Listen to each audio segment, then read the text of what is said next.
I love Gauntlet Dark Legacy. It is one of my favorite games and one that I played a ton of as a kid. I understand, it's not one of the greatest games ever made, and it has its flaws, but it is enjoyable nonetheless. I made a video already about Gauntlet Dark Legacy, you should check it out, link is in the description. As a kid, I always wanted more Gauntlet in my life. I wanted more of that Gauntlet arcade feel. Well, I'm disappointed to announce that I have indeed played more Gauntlet, and it was heartbreaking. Gauntlet 7 Sorrows for the original Xbox. I played this game and holy dumb. This is a lifeless shell compared to Dark Legacy, and that was an arcade game. Well, what went wrong and why do I dislike this game so much? I'm going to bitch about the game and then talk a little bit about what went wrong on the dev side. This is why Gauntlet 7 Sorrows is one of the worst sequels ever made.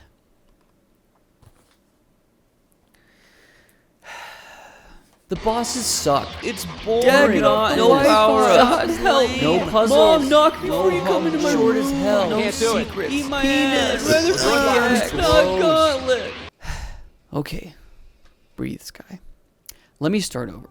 7 Sorrows is the successor to Dark Legacy, so I'm going to be comparing to that. Usually the games get better through each iteration, right? Take what you've learned from the previous titles and make the best game possible. Well, this game is a complete trash fire. You know what? I can't even say that because fires are at least exciting. 7 Sorrows is not at all. You start by selecting one of 4 characters.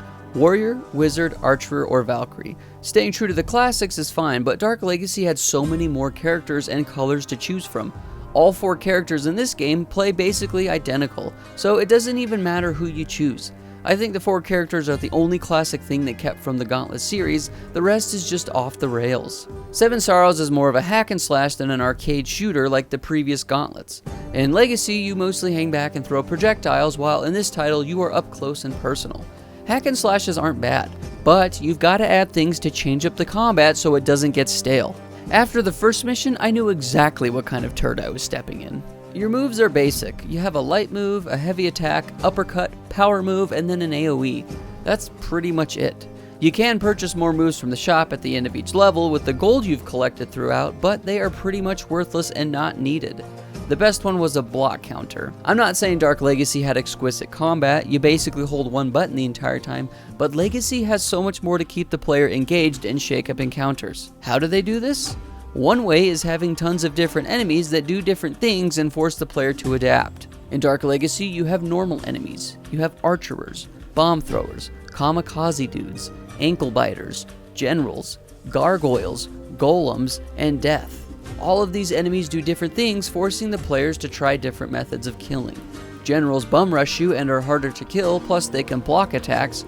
Death can only die from potions. Archers and bomb throwers hang back and pelt you from a distance. Dragons will blast you from afar and breathe fire if you get close. In 7 Sorrows, you have the same generic enemies that all do the same thing, plus their designs are boring as hell. Legacy's got goblins, mummies, worms, trees, dogs, scorpions, knights, and giant bloody polar bears. 7 Sorrows has the same looking dudes, or trolls. Oh look, that one has a shield. See what I mean? Having different enemies changes up the gameplay. Variety is a big fun factor in any game. Here, look at the difference between these 2 encounters.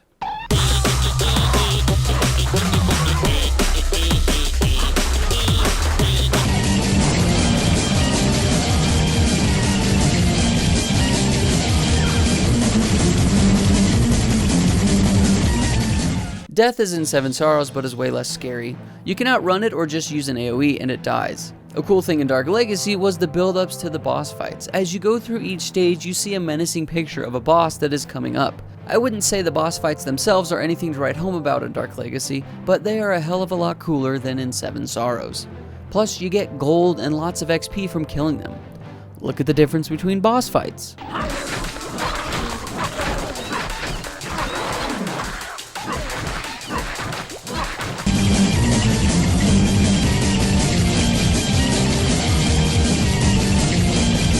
So much more thought went into the designs of the bosses, plus there are way more in Dark Legacy.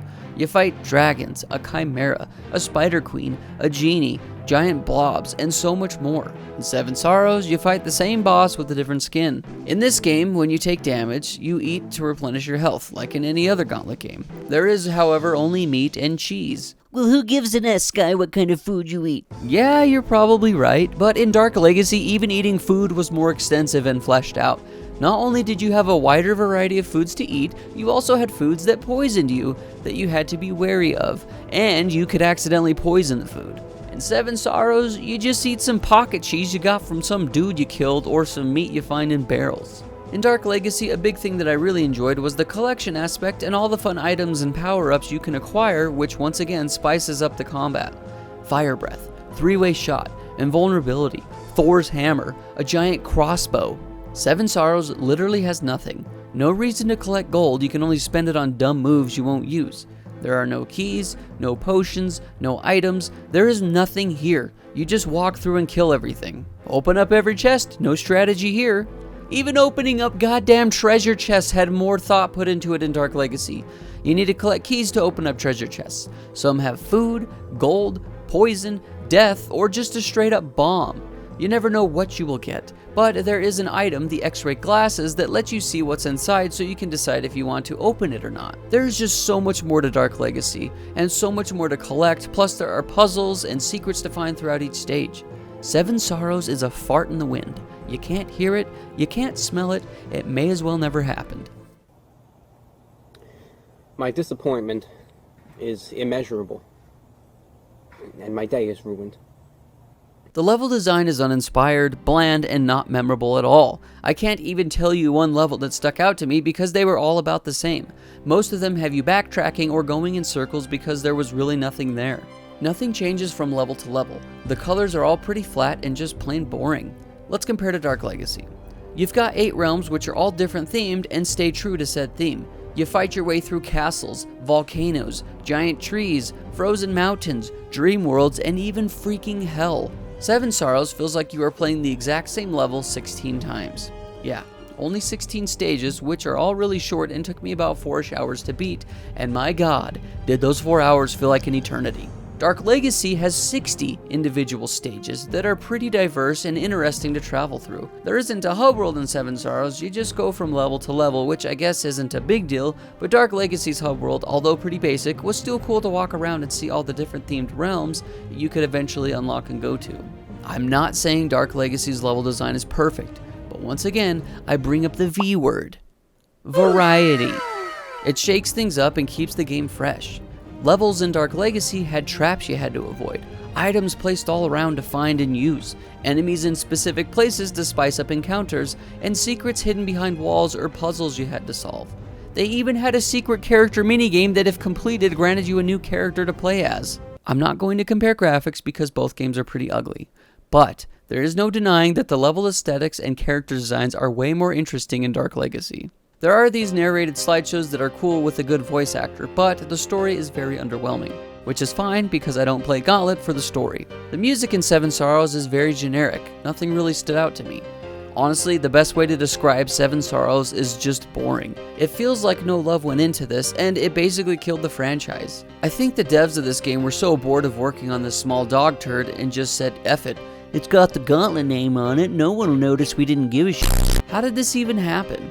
Where did it all go wrong? I did some digging, but there really isn't a lot out there in the world about the development of this game. I did find that the game was supposed to be very rated M with lots of gore. Gore doesn't always mean better, but there was a clear redesign and shift from what was promised to what we got. The number of levels was cut in half, which in turn meant they had to change the story. J.E. Sawyer was the lead designer but left the project before it was finished along with John Romero. I reached out to both of these individuals with no response. So Josh, John, if you guys ever want to talk about, good old Gauntlet 7 Sorrows, a game that nobody even knows exists probably, I would love to chat with you guys about it and get the backstory behind what happened. I read an interview talking about 2 new characters that were cut. Lots of different enemies and bosses cut, as well as being able to pick up enemies and throw them at traps and off cliffs. Wow, some combat variety there. I'm not entirely sure what went wrong behind the scenes, but it was probably a nightmare.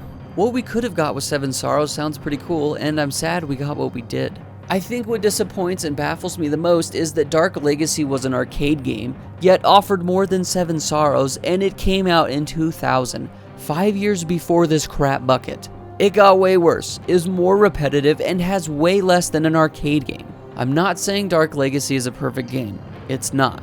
It's got its fan base like me that really enjoys the Gauntlet style, but I have no idea who the target audience was for Seven Sorrows. It's not like Gauntlet at all. They could have called it anything else instead of tainting the Gauntlet name.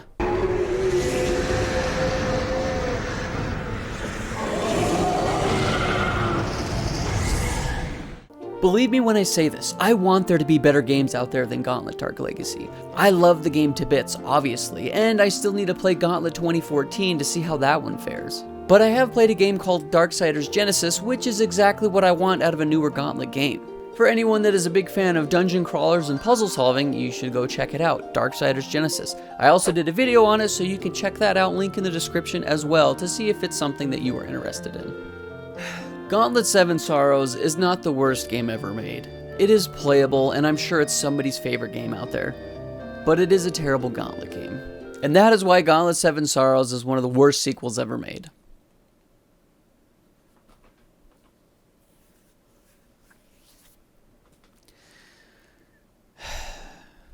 Well, that was disappointing.